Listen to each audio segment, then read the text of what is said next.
जय माँ शक्ति। भक्तों, आज की वीडियो में मैं आपको एक ऐसी जगह के बारे में बताने जा रहा हूँ जिसका शायद कुछ लोगों ने नाम सुना होगा, लेकिन कभी वहाँ गए नहीं होंगे या जाने का मौका नहीं मिला होगा।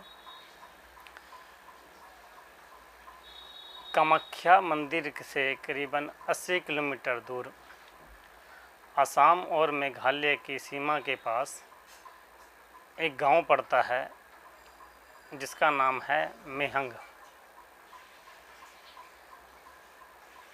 उसके साथ ही है राजा मेहंग, बूढ़ा बूढ़ी मेहंग। इस तरीके से अलग अलग पार्ट में ये गांव बसे हुए हैं।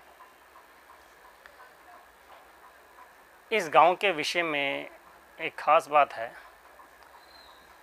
कि पहले ज़माने में जो है कि इन गांवों को जो है तंत्र मंत्र का गढ़ माना जाता था।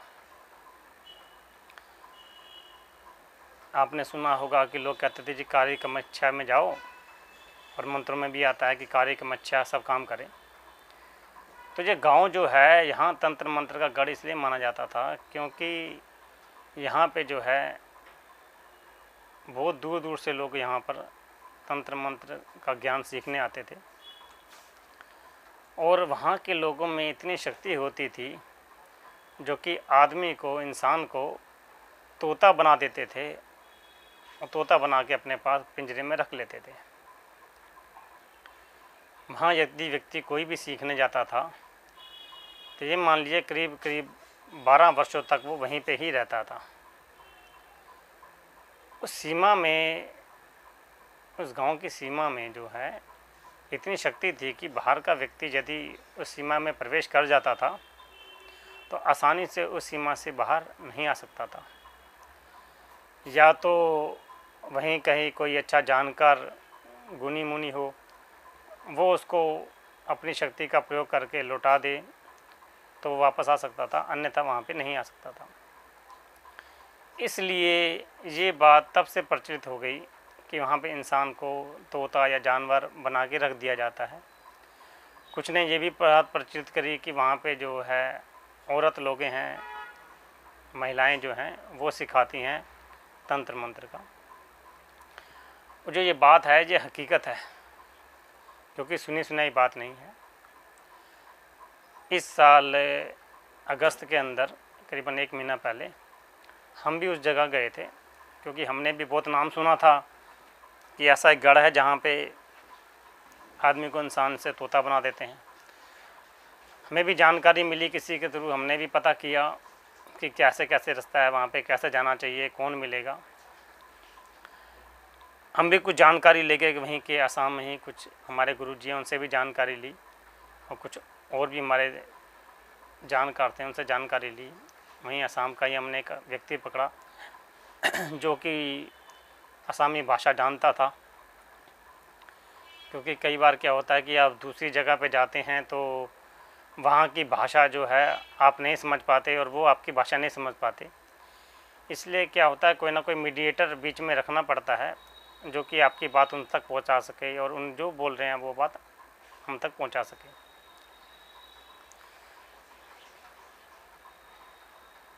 यहाँ से आप असम से जाएंगे, एक रास्ता बता देता हूँ यदि आप जाना चाहें कोई तो वहाँ पे।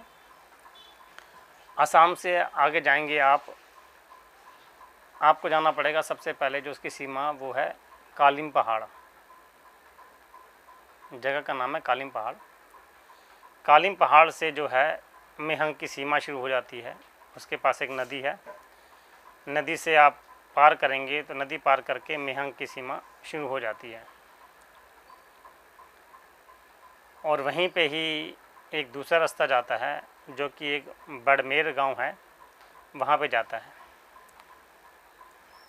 हम पहले बड़मेर गांव गए, वहाँ हमें जानकारी मिली कोई शिव बाबा हैं जो कि बहुत अच्छे जानकार हैं, गुनी मुनि हैं। आप उनसे मिलिए, वो आपको आगे का रास्ता बताएंगे। हम गए शिव बाबा के पास। उनकी करीबन उम्र अभी ज़्यादा नहीं है कि मैं 24-25 साल के हैं वो। उनको जो है ज्ञान उनके दादाजी से मिला हुआ है, ईश्वरीय कृपा है, जिसके कारण वो कुछ पूजा पाठ के कार्य करते हैं और लोगों का भलाई के जो भी कार्य होते हैं वो काम करते हैं और लोगों को बहुत उसमें सफलता मिलती है कि जो भी गुरुजी काम करते हैं वो सफल होते हैं। हम शिव बाबा के पास गए, हमने अपना परिचय दिया, बहुत उन्होंने आप भगत की हमारी, हमको ठहराया, हमारी तरीके से सही तरीके से बात सुनी। फिर हमने सारी उनसे जानकारी ली कि आगे मिहंग जाने का कौन सा मार्ग है, किस तरीके से वहाँ जा सकते हैं और कौन वहाँ पे व्यक्ति मिलेगा। वो सारी जानकारी उन्होंने दी हमें। उसके बाद फिर वहाँ से हम जो है मिहंग गांव के लिए निकल गए। राजा मिहंग के अंदर एक गणेश मंदिर है।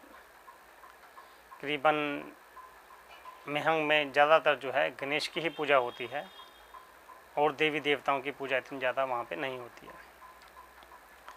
हम गए वहाँ पर, हमने वहाँ के लोगों से, स्थानीय लोगों से जानकारी हासिल की। उन्होंने हमें किसी बाबा जी के बारे में बताया कि आप उन बाबा जी से मिलिए, वो काफ़ी अच्छे जानकार हैं, वो आपको पूरा मार्गदर्शन करेंगे। जब बाबा जी के पास गए, हम उनसे मुलाकात की, उनके सामने हमने बात रखी कि बाबा जी हम ऐसा दिल्ली से आए हैं और हमें इस तंत्र मंत्र के बारे में पूरी जानकारी चाहिए, और क्या ये सच है कि पहले ज़माने में लोगों को तोता बना के रख दिया जाता था, या आज के समय में भी ये संभव है कि इंसान को जानवर बना के रख दिया जाए, उसका रूप बदल दिया जाए। उन्होंने हमें जानकारी दी कि ये सच है कि पहले जो इंसानों को जानवर बना के रख दिया जाता था, लेकिन अब उतने जानकार व्यक्ति नहीं हैं। कारण है कि कुछ तो लोगों ने, जो गुणी मुनि लोग थे, उन्होंने ये विद्या आगे अपने शिष्यों को पूरी तरीके से नहीं बांटी, क्योंकि उनको भय था कि कल की डेट में अगर हम अपने शिष्यों को ये गुण दे देते हैं तो हो सकता है कि शिष्य इसका सही उपयोग ना करे, या ये भी हो सकता है कि उन्हें सही शिष्य ना मिले हों, जिसकी वजह से उन्होंने अपना गुण नहीं दिया, और जो ये विद्या है ये धीरे धीरे लुप्त हो गई। कुछ ये बात भी हो सकती है कि वो अभी भी जानते हैं ये विद्या, लेकिन वो आगे बताना नहीं चाहते, क्योंकि अब उन्हें पुलिस का या सरकार का भय है कि अगर वो कोई ऐसा काम करेंगे तो वो कानून के दायरे में आएगा तो उनको इसकी सज़ा भुगतनी पड़ सकती है। हमने उनसे काफ़ी रिक्वेस्ट की कि हमें कुछ इस बारे में जानकारी दो, जो कि हम आगे सीख सकें या कुछ आगे हमें बता सकें वो। तो उन्होंने यही बोला कि अगर आपको ये गुण विद्या सीखना है तो आपको उनके पास ही रहना पड़ेगा,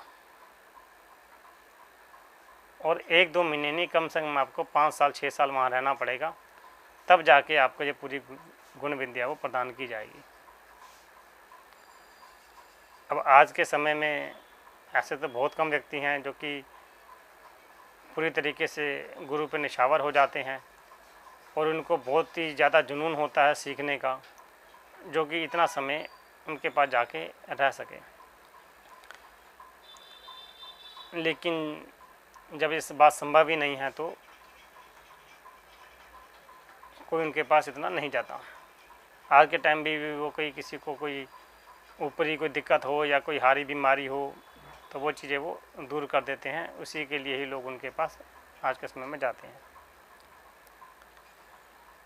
अब कुछ लोग ये कहते हैं कि ऐसा नहीं होता कि आदमी को तोता बना ले या जानवर बना ले, ऐसा संभव नहीं है। उनके लिए मैं एक बात कहना चाहूँगा कि देखो, जब तक कोई व्यक्ति कुछ देखता नहीं है ना, वो मानता नहीं है। ये फितरत है इंसान की, हम देखेंगे तभी मानेंगे। हमारे में भी यही विचार था, हम ये नहीं कहते कि हम कुछ अलग हैं, हमारे में यही विचार था। हम गए हैं ऐसी जगहों पर बिहार, नेपाल, बंगाल, असम, मेघालय, नागालैंड, ऐसी बहुत सी हम जगह गए हैं जहाँ हमें जानकारी मिली कि यहाँ पे कोई अच्छा गुणी है। हम उसके पास गए, कुछ समय रुके भी, उनसे जानकारी भी ली और उन्होंने बहुत कुछ हमें ज्ञान भी दिया। और साथ ही साथ हमने गुण भी अपनी आंखों से देखे हैं। हमने ऐसे ऐसे गुण देखे हैं जो कि कोई आदमी कल्पना भी नहीं कर सकता। हमने 1.5 फुटिया भी देखा जो कि अपना 1.5 फुट से लेकर 80 फुट तक अपना आकार बढ़ा देता है। हमने उससे आकार बढ़ाते हुए भी देखा। हमने उनसे फल फ्रूट मंगाया, वो हमारे सामने ही गए, लुप्त हुए और हमारे सामने ही प्रकट हुए। उन्होंने हमारे सामने फल ला के दिया। उसके अलावा हमने जो भी उनसे सामान की अपनी कोई डिमांड रखी, उन्होंने वो तुरंत ही वो ला के हमें हाजिर किया। ये मैं इसलिए बता रहा हूँ कि कोई लोग कहते हैं कि ऐसा नहीं होता, कि ऐसी कोई शक्ति नहीं होती जो कि सामान ला के दे सके। होती है,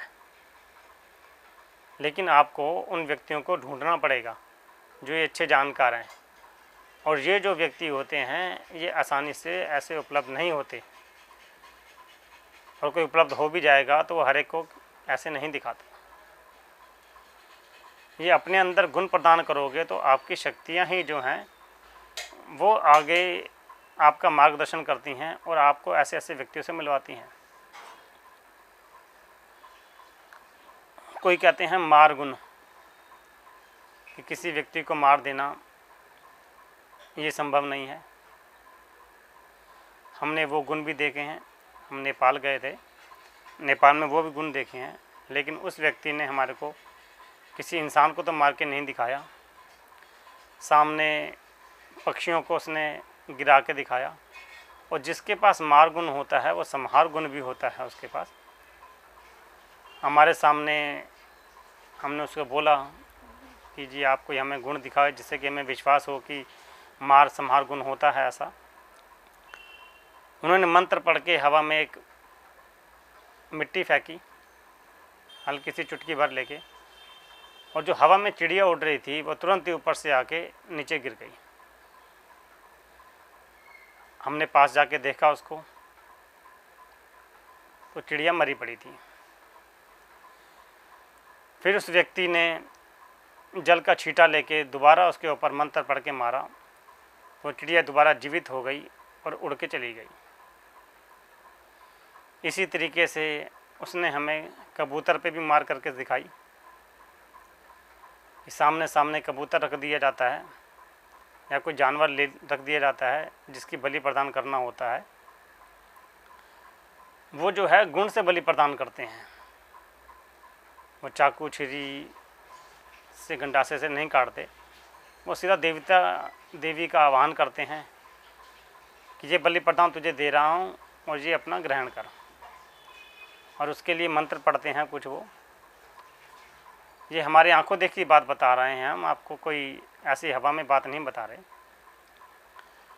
और क्या किया जाता है कि मंत्र पढ़ने के बाद सामने पक्षी का ऊपर कोई चावल छिटक दिया जाता है या कोई मिट्टी छिटक दी जाती है, तो तुरंत ही उस पक्षी के अंदर से, या कोई जानवर है तो जानवर के अंदर से मुंह से खून निकलेगा और तुरंत ही उसकी मृत्यु हो जाती है।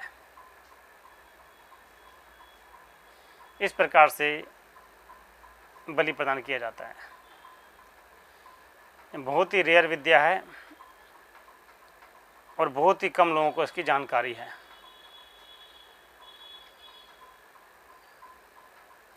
क्योंकि वो हमारे अच्छे जानकार थे और हम को जिसने उनसे हमको मिलवाया वो भी उनके अच्छे जानकार थे, उन्हीं की भाषा जानते थे। तो हमारे कहने पर उन्होंने हमें ये गुण दिखाया। कुछ गुण उन्होंने हमें प्रदान भी किया, उससे कुछ मंत्र भी प्रदान किए हमारे को कि इस तरीके से ऐसे मार संहार चलाई जाती है। कुछ समय तक हमने उनका प्रयोग भी किया। क्योंकि जब आदमी सीख लेता है कोई नई चीज़ तो क्या करता है, उसके अंदर जिज्ञासा होती है कुछ नए नए प्रैक्टिकल करने की। समझ होती नहीं इतनी, सिर्फ शौक़ होता है कि सीख लिया तो मैं इसका इस्तेमाल करूं। उस तरीके से हमें भी शौक़ था, हमने भी इस्तेमाल किया, लेकिन समय के रहते रहते हमें जानकारी मिली, समझ आई कि ऐसे किसी की हत्या करना ठीक नहीं है, तो हमने इस गुण को चलाना अब बंद कर दिया। फिर भी कभी बहुत ही कोई ऐसी दुविधा आ सकती है तो उसके लिए हमने ये गुण हासिल किया हुआ है।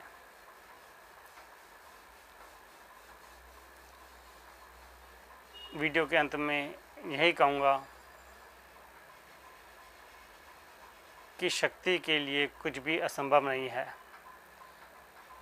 दुनिया में बहुत सी शक्तियाँ भरी पड़ी हैं, सिर्फ उसको हासिल करने की देर है और उसकी सही जानकारी जिस व्यक्ति को हो उससे मिलने की देर है।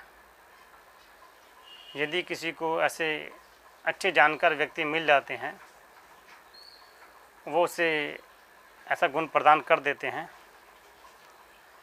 तो उसको कामयाब होने से कोई नहीं रोक सकता। इसलिए यदि आप कुछ गुण सीखना चाहते हैं तो हमसे संपर्क करिए, जितनी संभव होगी हम आपकी सहायता करेंगे। जय माँ शक्ति।